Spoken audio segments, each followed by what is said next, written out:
Hello all MPPSC aspirants. Today we are going to take topic about characteristic of Indian Constitution.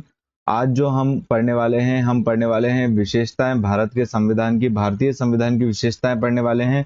Last के हमारे इस lecture series के 2 lecture आ चुके हैं जिसमें हमने historical background of Indian constitution पढ़ा और मेकिंग ऑफ इंडियन कॉन्स्टिट्यूशन पढ़ा है। ये लेक्चर 1 एंड लेक्चर 2 के फॉर्म में आपको इस यूट्यूब चैनल पे देखने को मिलेंगे पूरी प्रॉपर प्लेलिस्ट में। आगे बढ़ेंगे टॉपिक में, तो आज जो हम कवर करने वाले हैं कैरेक्टरिस्टिक ऑफ इंडियन कॉन्स्टिट्यूशन, भारतीय संविधान की विशेषताओं के बारे में आज हम पढ़ने वाले हैं। यहाँ पर विशेष सूची में हम देखेंगे टेबल ऑफ कंटेंट में, विशेष सूची में आपको यहाँ पर देखने को मिलेगा भारतीय संविधान की विशेषताओं के अंदर सबसे लंबा लिखित संविधान के फॉर्म में आपको देखने को मिलेगा। कठोरता और लचीलापन का मिश्रण आपको भारतीय संविधान में देखने को मिलता है। संघीय प्रणाली के साथ एकात्मक फॉर्म में आपको ये देखने को मिलेगा। पूर्वाग्रह संसदीय प्रणाली के फॉर्म में आपको देखने को मिलता है। तो यहाँ पर आपको जो है भारतीय संविधान की विशेषताओं के फॉर्म में आपको टोटल 16 पॉइंट्स पढ़ने को मिलेंगे, जो कि एक अच्छा खासा विशेषता आपको जो है भारतीय संविधान की यहाँ पर समझ में आ जाएगी। एक अच्छी समझ आपको यहाँ पर डेवलप हो जाएगी। उसके बाद हम यहाँ पर पढ़ेंगे सोर्सेज ऑफ इंडियन कॉन्स्टिट्यूशन, भारतीय संविधान के स्रोत के बारे में हम यहाँ पर पढ़ेंगे। भारतीय संविधान की आलोचनाओं के बारे में हम यहाँ पर पढ़ेंगे। तो टोटल आज का जो हमारा जो पूरा लेक्चर है इसमें आपको की टर्म्स पे ध्यान देना है ताकि आप आपके मेंस के पूरे एस्पेक्ट्स को यहाँ पर कवर कर सकें पॉइंट फॉर्म में। आगे बढ़ेंगे टॉपिक में, तो यहाँ पर हम जो पढ़ने वाले हैं कैरेक्टरिस्टिक ऑफ इंडियन कॉन्स्टिट्यूशन, भारतीय संविधान की विशेषता, यही हमारा सिलेबस में लिखा हुआ है 3rd नंबर पर। आगे बढ़ेंगे टॉपिक में, तो यहाँ पर कैरेक्टरिस्टिक ऑफ इंडियन कॉन्स्टिट्यूशन में आपको देखने को मिलेगा ये एक व्यापक और गतिशील दस्तावेज है, व्यापक और गतिशील दस्तावेज है, कॉम्प्रिहेंसिव एंड डायनेमिक डॉक्यूमेंट के फॉर्म में आपको देखने को मिलेगा। बहुत ही ज्यादा डिटेल फॉर्म में है और ये डायनेमिक इन नेचर है। किस तरीके से ये चेंज हो रहा है, through amendment, through statutory, through constitutional, या हम इसको कहें कि कोई जजमेंट आता है तो उससे भी इसमें जो है बदलाव आपको देखने को मिलते हैं। तो यहाँ पर जो हमारी पहली विशेषता है कि सबसे लंबा लिखित संविधान ये दुनिया का आपको देखने को मिलेगा, भारत का लेंथीएस्ट रिटन कॉन्स्टिट्यूशन के फॉर्म में आपको देखने को मिलता है। यहाँ पर आपको 395 आर्टिकल, 22 पार्ट्स और 8 शेड्यूल्स आपको देखने को मिलेंगे। 395 अनुच्छेद, 22 भाग और 8 अनुसूचियां आपको देखने को मिलेंगी, जो कि अब बढ़कर 450 आर्टिकल्स के लगभग हो गए हैं और 12 जो आपको जो है अनुसूचियां देखने को मिलेंगी, 12 अनुसूचियां यहाँ पर आपको देखने को मिलेगी। इंडियन कॉन्स्टिट्यूशन जो है लॉन्गेस्ट रिटन कॉन्स्टिट्यूशन है वर्ल्ड का, यहाँ पर आपको देखने को मिलेगा। दुनिया का सबसे लंबा लिखित संविधान के फॉर्म में आपको जो है भारतीय संविधान देखने को मिलता है। यहाँ पर बहुत ज्यादा डाइवर्स प्रोविजंस, विविध प्रावधान यहाँ पर मेंशन्ड है भारत के संविधान में, जैसे कि मौलिक अधिकार, फंडामेंटल राइट्स, फंडामेंटल ड्यूटीज, मौलिक कर्तव्य के फॉर्म में आपको यहाँ पर देखने को मिलेगा, जो रिफ्लेक्ट करता है इंडिया के complex socio political and economic condition को। ये यहाँ पर भारतीय की जटिल सामाजिक, राजनीतिक और आर्थिक परिस्थितियों को यहाँ पर दर्शाता है। यहाँ पर जो डाइवर्स प्रोविजन है वो यहाँ पर होलिस्टिकली पूरी की पूरी सोसाइटी को, कम्युनिटी को कवर करते हैं। आगे बढ़ेंगे टॉपिक में, यहाँ पर हम दूसरी विशेषता के बारे में पढ़ेंगे, कठोरता और लचीलेपन का मिश्रण। यहाँ पर आपको देखने को मिलेगा blend of rigidity and flexibility in the constitution. यहाँ पर आपको देखने को मिलता है स्पेशल मेजोरिटी से हम हमारे संविधान में बदलाव कर सकते हैं, सिंपल मेजोरिटी से यहाँ पर बदलाव कर सकते हैं, और स्पेशल मेजोरिटी रेटिफाइड बाय 50% या हाफ ऑफ द स्टेट्स। ये 3 तरीके की जो है, 3 तरीके से जो है हम हमारे संविधान में बदलाव कर सकते हैं। इस वजह से ये यहाँ पर बताता है रिजिड और फ्लेक्सिबल कॉन्स्टिट्यूशन। और यहाँ पर आपको देखने को मिलता है यहाँ पर जो 3 टाइप की मेजोरिटी है, सिंपल मेजोरिटी का मतलब यहाँ पर ये है कि 50%, यहाँ पर आपको देखने को मिलेगा 50% members present and voting in the parliament. ये चीज आपको देखने को मिलेगी in the houses of the parliament. Simple majority में आपको यहाँ पर ये चीज देखने को मिलती है। और स्पेशल मेजोरिटी में यहाँ पर आपको देखने को मिलेगा generally 2/3 of the total strength आपको यहाँ पर देखने को मिलेगी, या तो फिर 2/3 of the total strength present and voting, ये चीज आपको यहाँ पर स्पेशल मेजोरिटी में और ये सिंपल मेजोरिटी में देखने को मिलती है। इसी वजह से यहाँ पर रिजिड और फ्लेक्सिबल कॉन्स्टिट्यूशन कहा गया है। एडाप्टेबिलिटी में देखेंगे, अनुकूलन की क्षमता में हम यहाँ पर देखेंगे constitution ability to adopt changing need without losing core principles. यहाँ पर ये बात कही गई है कि हम हमारे संविधान में बदलाव तो कर रहे हैं, लेकिन हम हमारे कोर प्रिंसिपल्स को जो है वो उनको लूज आउट नहीं कर रहे हैं, उनको जो है हम जो है इन चीजों को भूल नहीं रहे हैं कि हमारे कोर प्रिंसिपल्स यहाँ पर क्या हैं। Federal system with unitary basis, ये तीसरी जो है हमारी संविधान की विशेषता है। संघीय प्रणाली के साथ एकात्मक पूर्वाग्रह करके ये हमारी तीसरी संविधान की विशेषता है। यहाँ पर आपको फेडरल फीचर्स देखने को मिलेंगे। यहाँ पर जो लिस्ट है, यहाँ पर जो सब्जेक्ट्स हैं वो 7th शेड्यूल में डिवाइड हैं, यूनियन में, केंद्र में, राज्य में और कॉन्क्रुएंट लिस्ट यहाँ पर समावर्ती सूची के फॉर्म में आपको देखने को मिलेगा। 3 सूचियां हैं यहाँ पर, संघ, राज्य और समावर्ती सूची के तहत यहाँ पर 3 उसमें जो है सब्जेक्ट्स डिवाइड हैं 7th शेड्यूल में। लेकिन यहाँ पर आपको यूनिटरी फीचर देखने को मिलेगा during the time of emergency, जहां पर पूरी की पूरी फाइनेंशियल एडमिनिस्ट्रेटिव पावर जो है यूनिटरी की तरफ या केंद्र के तरफ जो है शिफ्ट हो जाती है। इस वजह से यहाँ पर ये लिखा गया है federal system with unitary basis. ये कौसी जो है कौसी तरीके से बताता है कि कौसी फेडरल इन नेचर हमारा इंडियन कॉन्स्टिट्यूशन है। आगे बढ़ेंगे टॉपिक में, तो यहाँ पर हमारी 4th जो है विशेषता वो आपको देखने को मिलेगी, पार्लियामेंट्री सिस्टम ऑफ गवर्नमेंट। यहाँ पर prime minister and council of minister जो कि एग्जीक्यूटिव के फॉर्म में आपको देखने को मिलेंगे, कार्यकारी में आपको देखने को मिलेंगे प्रधानमंत्री और मंत्रिपरिषद, और ये सांसद में या विधायिका के प्रति उत्तरदायी होते हैं। इसी को ही बोला जाता है पार्लियामेंट्री सिस्टम ऑफ गवर्नमेंट। और यहाँ पर बाइकैमरल लेजिस्लेचर आपको देखने को मिलेगा। बाइकैमरल लेजिस्लेचर में Lok Sabha house of the people होता है और राज्यसभा जो है काउंसिल ऑफ द स्टेट होता है। राज्यों का परिषद जो है राज्यसभा होगा और लोकसभा जनता का सदन यहाँ पर, इस वजह से यहाँ पर बाइकैमरल लेजिस्लेचर कहा गया है। सेक्युलर स्टेट है, यहाँ पर इंडिया का कोई भी नेशनल रिलीजन नहीं है और यहाँ पर हमको फंडामेंटल राइट दिए हुए हैं अंडर आर्टिकल 25 to 28। यहाँ पर भारत के जो मौलिक अधिकारों में धर्म का अधिकार दिया हुआ है। अनुच्छेद 25 से लेकर अनुच्छेद 28 तक ये गारंटी दी गई है। तो यहाँ पर जो है इंडिया एक सेक्युलर नेशन है। यहाँ पर equal treatment to all religion आपको देखने को मिलेगा। ये वर्ड जो है सेक्युलर, धर्म निरपेक्ष जो शब्द है, ये हमने 42वें संशोधन अधिनियम 1946 से यहाँ पर जो है ऐड किया है, संविधान में जोड़ा है। ये विशेषता थी हमारी 5वीं। 6वीं विशेषता की बात करेंगे, यहाँ पर तो आपको सिंगल सिटीजनशिप देखने को मिलेगा, जो कि आपको यूनिफाई करता है, इंडिया को यूनिफाइड नेशनल आइडेंटिटी प्रोवाइड करता है सिंगल सिटीजनशिप। यहाँ पर कोई भी स्टेट की अलग सिटीजनशिप नहीं है, जैसे यूएस में नेशनल सिटीजनशिप अलग होती है, स्टेट्स की सिटीजनशिप अलग होती है। यहाँ पर डुअल सिटीजनशिप के फॉर्म में आपको यूएस देखने को मिलेगा, लेकिन इंडिया में नेशनल यूनिटी प्रमोट करती है, सिंगल सिटीजनशिप इंटीग्रेट करती है, all treating all citizens equally. यहाँ पर आगे बढ़ेंगे टॉपिक में। इंडिपेंडेंट जुडिशरी हमारे संविधान की विशेषता है। गार्जियन टू द कॉन्स्टिट्यूशन, ये जो है गार्जियन टू द कॉन्स्टिट्यूशन होते हैं। Judiciary in India independent play crucial role in interpreting and upholding the constitution, ये क्रूशियल रोल प्ले करते हैं in interpreting and upholding the constitution.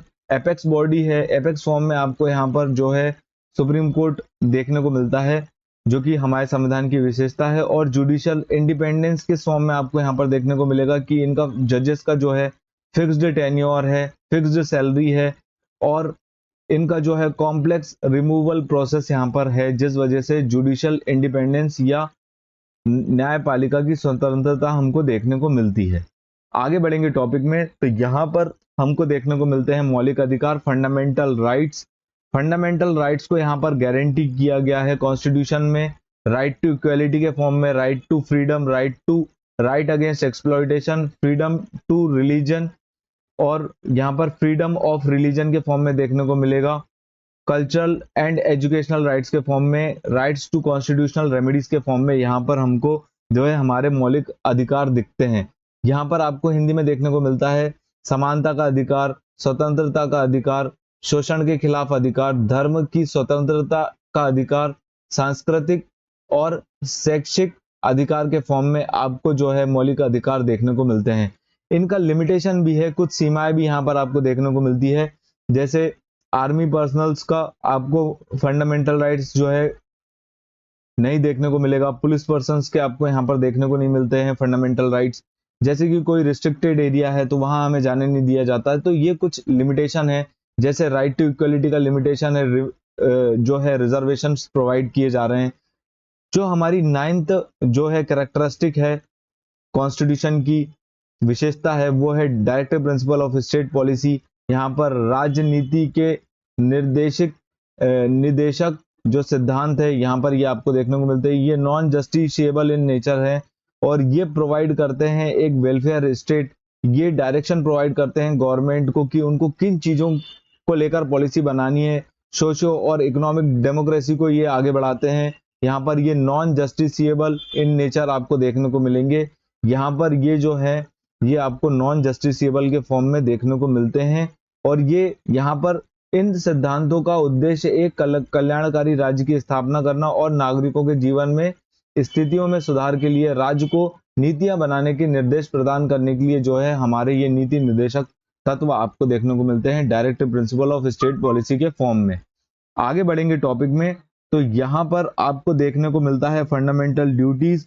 Fundamental duties असल में संविधान में पहले मेंशन नहीं थी, इनको जो है 42वें संविधान संशोधन 1976 से जो है ऐड किया गया है मौलिक कर्तव्यों को। और यहाँ पर ये हमारी ड्यूटीज है, हमारे मोरल ऑब्लिगेशंस हैं हमारे नेशन के प्रति, हमारे कॉन्स्टिट्यूशन के प्रति। यहाँ पर moral obligation for every citizen to uphold constitution. यहाँ पर जो है हमको हमारे नेशनल सिंबल्स की रिस्पेक्ट करनी चाहिए, पब्लिक प्रॉपर्टी को जो है प्रोटेक्ट करना चाहिए, प्रमोट हार्मोनी और ब्रदरहुड। ये बात यहाँ पर जो है मौलिक कर्तव्यों में फंडामेंटल ड्यूटीज में कही गई है। ये भी नॉन एनफोर्सेबल है, नॉन जस्टिसिएबल है, नॉन एनफोर्सेबल बाय लॉ। और यहाँ पर ये कॉन्स्टेंटली रिमाइंड करते हैं सिटीजन्स को कि उनका रोल क्या है नेशनल बिल्डिंग में। आगे बढ़ेंगे टॉपिक में, तो यहाँ पर आपको देखने को मिलेगा यूनिवर्सल एडल्ट सफरेज। यहाँ पर जो हमारा वोटिंग, जो हमारा मत डालने का अधिकार है, इस बात को मतदान का अधिकार यहाँ पर आपको देखने को मिलेगा। 18 वर्ष के ऊपर सार्वभौमिक वयस्क मत अधिकार आपको जो है इस फॉर्म में देखने को मिलता है यूनिवर्सल एडल्ट सफरेज के फॉर्म में। यहाँ पर regardless of caste, gender, religion, कोई भी व्यक्ति के लिए यहाँ पर जो है भेदभाव नहीं है। सभी को यहाँ पर जो 18 से ज्यादा एज के हैं उनको वोट डालने का अधिकार है। ये यहाँ पर इंश्योर करता है representation of all section of the society in democratic process. यहाँ पर लोकतांत्रिक प्रक्रिया में समाज के सभी वर्गों का प्रतिनिधित्व सुनिश्चित करने का काम जो है यूनिवर्सल एडल्ट फ्रेंचाइजी यहाँ पर करती है, या यूनिवर्सल एडल्ट सफरेज जिसे हम बोलते हैं। ये हमारे संविधान की एक विशेषता है। आगे बढ़ेंगे टॉपिक में, तो यहाँ पर आपको इमरजेंसी प्रोविजन में देखने को मिलता है कि नेशनल इमरजेंसी आर्टिकल 352 में मेंशन्ड है, अनुच्छेद 352 में मेंशन्ड है, 356 में मेंशन्ड है राज्य का आपातकालीन प्रावधान, और वित्तीय आपातकाल जो है 360 अनुच्छेद में मेंशन्ड है। यहाँ पर जो है पूरी की पूरी पावर यहाँ पर शिफ्ट हो जाती है सेंट्रल गवर्नमेंट के पास, और यहाँ पर जो है इंश्योर करते हैं ये सिक्योरिटी और integrity of the nation during crisis. आगे बढ़ेंगे टॉपिक में, तो यहाँ पर बाइकैमरल लेजिस्लेचर हमने आगे भी पढ़ चुके हैं। 2 हाउसेस के फॉर्म में आपको देखने को मिलता है, Lok Sabha and Rajya Sabha. House of the people हम यहाँ पर बोलते हैं, लोकसभा को जनता का सदन यहाँ पर कहा जाता है, और राज्यसभा को यहाँ पर राज्यों का परिषद कहा जाता है। और यहाँ पर जो है bicameral structure ensure the balance of representation between the peoples and the states. यहाँ पर डिफरेंट फंक्शन के फॉर्म में लोकसभा के पास ज्यादा वित्तीय शक्ति होती है, और राज्यसभा के पास यहाँ पर आपको देखने को मिलेगा Rajya Sabha as a revising chamber की तरह जो है वर्क करती है, संशोधन सदन की तरह जो है राज्यसभा कार्य करती है। आगे बढ़ेंगे टॉपिक में, तो यहाँ पर आपको देखने को मिलता है प्रीएम्बल। प्रस्तावना में आपको देखने को मिलेंगे ये इंपॉर्टेंट शब्द जिनको आप देखिए, sovereign, socialist, secular, democratic Republic के फॉर्म में संप्रभुता, समाजवादी, धर्मनिरपेक्ष, और यहाँ पर लोक तांत्रिक गणतंत्र के फॉर्म में आपको जो है प्रस्तावना के फॉर्म में ये चीज देखने को मिलती है, जो कि हमारी फिलोसफी ऑफ इंडियन कॉन्स्टिट्यूशन है। यहाँ पर प्रस्तावना जो है इंट्रोडक्टरी पार्ट आपको कॉन्स्टिट्यूशन में देखने को मिलता है, जो कि ये बताता है कि क्या फिलोसफी है पूरे के पूरे हमारे भारतीय संविधान की। आगे बढ़ेंगे टॉपिक में, तो यहाँ पर कोऑपरेटिव सोसाइटी जो कि सहकारी समाज के फॉर्म में आपको देखने को मिलता है, ये पहले संविधान में मेंशन नहीं था। ये 97 या 97 संविधान संशोधन से 2011 में इसको जो है जोड़ा गया है। इसमें right to cooperative, right to form cooperative society under article 19(1)(c) sub article में आपको ये चीज देखने को मिलेगी, टू फॉर्म कोऑपरेटिव सोसाइटी। और यहाँ पर इनको प्रमोट करना, इनको प्रोटेक्ट करने की बात यहाँ पर कही गई है कोऑपरेटिव सोसाइटीज को। तो ये हमारे संविधान की 15वीं विशेषता थी। अब हम लास्ट और आखिरी जो है विशेषता की बात करेंगे, 3 टायर पंचायती राज, जो कि लोकल गवर्नमेंट को डिसेंट्रलाइज पावर को यहाँ पर शो करता है, प्रमोट लोकल गवर्नेंस। और यहाँ पर ये संविधान में मेंशन नहीं था, ये 73rd अमेंडमेंट या 73rd संविधान संशोधन से 1992 में इसको ऐड किया गया। यहाँ पर ये एम्पावर करता है पंचायत को, अंडर पार्ट 9 में ये मेंशनड है। यहाँ पर 11th अनुसूची में, 11वीं अनुसूची में ये चीज मेंशनड है भारतीय संविधान में। इसके कुछ सब्जेक्ट हैं, जैसे एग्रीकल्चर है, एजुकेशन है, हेल्थ एंड सैनिटेशन, कृषि, शिक्षा, स्वास्थ्य और स्वच्छता जैसे विभिन्न शक्तियां यहाँ पर पंचायती राज को प्रदान की गई हैं। तो यहाँ पर हमारी टोटल हमने 16 विशेषताएं पढ़ी। ये हमारी कैरेक्टरिस्टिक ऑफ इंडियन कॉन्स्टिट्यूशन थी। कुछ जो है हम यहाँ पर एडिशनल टॉपिक्स को कवर करने वाले हैं, जो कि मेंस में डायरेक्टली यहाँ पे से क्वेश्चन आ जाता है। भारतीय संविधान के क्या क्या स्रोत हैं, कहां कहां से हमने भारतीय संविधान को लेकर बनाया है, बोरोइंग ऑफ इंडियन कॉन्स्टिट्यूशन या सोर्सेस ऑफ इंडियन कॉन्स्टिट्यूशन के फॉर्म में हम यहां पर देखते हैं गवर्नमेंट ऑफ इंडिया एक्ट, भारतीय सरकार अधिनियम 1935, यहां पर जो है federal structure, provincial autonomy, office of governor और जुडिशरी की जो प्रोसेस है वो हमने जो है गवर्नमेंट ऑफ इंडिया एक्ट 1935 से ली है। ब्रिटिश कॉन्स्टिट्यूशन से यहाँ पर हमने लिया है पार्लियामेंट्री सिस्टम ऑफ गवर्नमेंट, सांसदीय प्रणाली, रूल ऑफ लॉ, कानून का प्रशासन, कानून का शासन यहाँ पर हमने लिया है। और यहाँ पर बायकैमरल लेजिस्लेचर जो है हमने ब्रिटिश संविधान से लिया है। अमेरिका के संविधान से हमने लिया है मौलिक अधिकार, न्यायपालिका की स्वतंत्रता और जुडिशियल रिव्यू हमने जो है भारतीय यहाँ पर अमेरिका के संविधान से लिया है। आयरिश कॉन्स्टिट्यूशन से हमने लिया है directive principle of state policy, राज्य के नीति निर्देशक सिद्धांत हमने जो है आयरिश कॉन्स्टिट्यूशन से लिए हैं। और यहाँ पर राज्यसभा में नॉमिनेट करना मेंबर्स को, ये चीज हमने ली है आयरिश कॉन्स्टिट्यूशन से। कनाडा के कॉन्स्टिट्यूशन से हमने यहाँ पर लिया है federation with strong central government, residuary power with centre, ये हमने कनाडा के कॉन्स्टिट्यूशन से लिया है। ऑस्ट्रेलियन कॉन्स्टिट्यूशन से हमने लिया है concurrent list, freedom of trade and commerce, joint sitting of the parliament, ये चीज हमने जो है ऑस्ट्रेलिया के कॉन्स्टिट्यूशन से ली है। वायमार कॉन्स्टिट्यूशन जर्मनी से हमने इमरजेंसी पावर ली है। यूएसएसआर से हमने लिए हैं fundamental duties. Ideals of justice in the form of social, economic and political justice के फॉर्म में हमने जो है यूएसएसआर से ये चीजों को लिया है। फ्रेंच कॉन्स्टिट्यूशन से हमने ideal of liberty, equality, fraternity लिया है। यहाँ पर फ्रांसीसी संविधान से हमने स्वतंत्रता, समानता और जो है फ्रेटर्निटी वाला जो हमने पार्ट लिया है वो फ्रेंच कॉन्स्टिट्यूशन से लिया है। साउथ अफ्रीकन कॉन्स्टिट्यूशन से यहाँ हमने procedure of amendment, election of the members of Rajya Sabha हमने साउथ अफ्रीकन कॉन्स्टिट्यूशन से लिया है। जापानीज कॉन्स्टिट्यूशन से हमने लिया है law on which supreme court has power of judicial review, ये चीज जो है हमने जापानीज कॉन्स्टिट्यूशन से ली है। आगे बढ़ेंगे टॉपिक में, ये हमारा आज का लास्ट टॉपिक है क्रिटिसिज्म ऑफ इंडियन कॉन्स्टिट्यूशन। हम यहाँ पर पढ़ रहे हैं यहाँ पर किस तरीके से भारत के संविधान की आलोचना की है बड़े बड़े फिलोसोफर्स ने, और जो पॉलिटिशियंस थे उस समय पे उन लोगों ने जिस तरीके से इंडियन कॉन्स्टिट्यूशन की क्रिटिसिज्म की है कि ये बोरोड कॉन्स्टिट्यूशन है, उधार लिया हुआ संविधान है। यहाँ पर गवर्नमेंट ऑफ इंडिया एक्ट 1935 के जो है मेन फीचर्स इसी के ऐड कर दिए गए हैं और अदर फॉरेन कॉन्स्टिट्यूशंस को यहाँ पर ऐड कर दिया गया है भारतीय संविधान में। यहाँ पर पीआर देशमुख ये बोलते हैं कि 1935 के एक्ट में यहाँ पर बस एडल्ट फ्रेंचाइजी को ऐड कर दिया गया है और पूरे के पूरे प्रावधान जो है कॉलोनियल गवर्नमेंट के यहाँ पर बताते हैं। यहाँ पर पूरी की पूरी चीजें ब्रिटिश गवर्नेंस को यहाँ पर बताती हैं। ये इंडियन और एंटी इंडियन कॉन्स्टिट्यूशन है। यहाँ पर क्रिटिसाइज किया गया है कि ये इंडिया के ट्रेडिशन को फॉलो नहीं करता। यहाँ पर गांधीयन प्रिंसिपल्स को जो है इग्नोर कर दिया गया है और ओवरऑल ये वेस्टर्नाइज्ड कॉन्स्टिट्यूशन है।